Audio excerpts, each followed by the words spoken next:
నిరుద్యోగ జేఏసీ చలో టీజీపీఎస్సీకి పిలుపునిచ్చింది. జీవో 46 ద్వారా నష్టపోయిన బాధితులకు న్యాయం చేయాలని కోరుతూ చలో టీజీపీఎస్సీ నిర్వహిస్తోంది. టీజీపీఎస్సీ కార్యాలయం దగ్గర నిరసన తెలుపనున్నారు నిరుద్యోగులు. గ్రూప్ 2 ఉద్యోగాలు 2000కు, గ్రూప్ 3 ఉద్యోగాలను 3000కు పెంచాలని, మెగా డిఎస్సీ ప్రకటించాలని డిమాండ్ చేస్తున్నారు.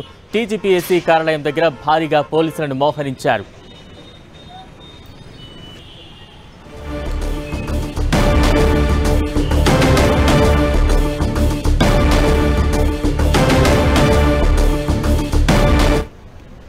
తెలంగాణలో నిరుద్యోగులు పోరాటాన్ని ఉధృతం చేస్తున్నారు. తాజా అప్డేట్స్ అందించేందుకు మా ప్రతినిధి అజయ్ సిద్ధంగా ఉన్నారు. అజయ్,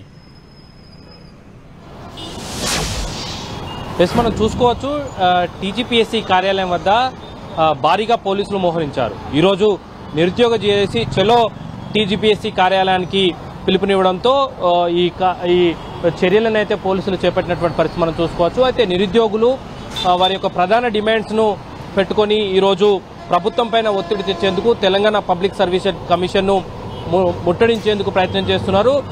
ముఖ్యంగా గ్రూప్ 1 ఉద్యోగాలను 1:100కు మెయిన్స్కి పిలవాలన్నది ప్రధాన డిమాండ్. వీటితో పాటు గ్రూప్ 2 ఉద్యోగాలను 2000కు, గ్రూప్ 2 ఉద్యోగాలను 3000కు పెంచాలంటూ కూడా వాళ్ళు డిమాండ్ చేస్తున్నటువంటి పరిస్థితి మనకు కనబడుతుంది. అదేవిధంగా మెగా డిఎస్సీని కూడా ఏర్పాటు చేయాలని వారు డిమాండ్ చేస్తున్నటువంటి పరిస్థితి మనకు కనబడుతుంది. అదేవిధంగా ఏదైతే జీవో నెంబర్ 46 ద్వారా నష్టపోయినటువంటి వారు ఎవరైతే ఉన్నారో వాళ్ళందరికీ కూడా న్యాయం చేయాలని వాళ్ళు ఈ చలో టీజీపీఎస్సీ కార్యాలయానికి అయితే పిలుపునిచ్చినటువంటి పరిస్థితి. ఈ నేపథ్యంలో పోలీసులు గత అనుభవాలను దృష్టిలో పెట్టుకుని భారీ భద్రతనైతే ఏర్పాటు చేసినటువంటి పరిస్థితి కనబడుతుంది. టీజీపీఎస్సీ కార్యాలయం నుండి ఏదైతే నాంపల్లి ఎగ్జిబిషన్ గ్రౌండ్, అదేవిధంగా గాంధీ భవన్ మెట్రో స్టేషన్ వరకు కూడా ఈ వాహనాలంది వాళ్ళు వచ్చిన వారిని వచ్చినట్టు అరెస్ట్ చేసేందుకు కావాల్సినటువంటి ఏర్పాట్లు చేయడం జరిగింది.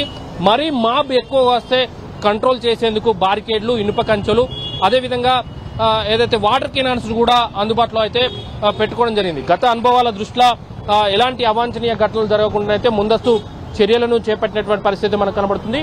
మనం చూడవచ్చు గతంలో ఇదే గ్రౌండ్ లో, అంటే టీజీపీఎస్సీ కార్యాలయానికి పక్కన ఉన్నటువంటి గ్రౌండ్ లో నిరుద్యోగులు నిరసన తెలియజేశారు. అనూహ్యంగా వాళ్ళు వచ్చి ఒకటిసారి మాబ్ అంతా ఇక్కడ కూర్చోవడంతో వాళ్ళను కంట్రోల్ చేయడం కూడా ఒకంతకు కష్టమైంది.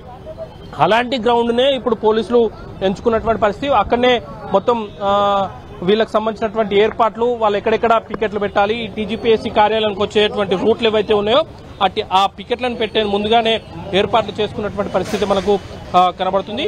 ఈ ఏదైతే మనం ఎప్పుడు చూడని విధంగా గతంలో బీఆర్ఎస్ ప్రభుత్వం ఉన్నప్పుడు కానీ, ఈ గత 10 సంవత్సరాల్లో కానీ ఈ రేంజ్ లో టీజీపీఎస్సీ కార్యాలయం వద్ద ముట్టడించిన దాఖలాలు అయితే లేవు. అదేవిధంగా పోలీసులు కూడా ఈ స్థాయిలో మోహరించిన దాఖలాలు కూడా లేవని చెప్పుకోవచ్చు.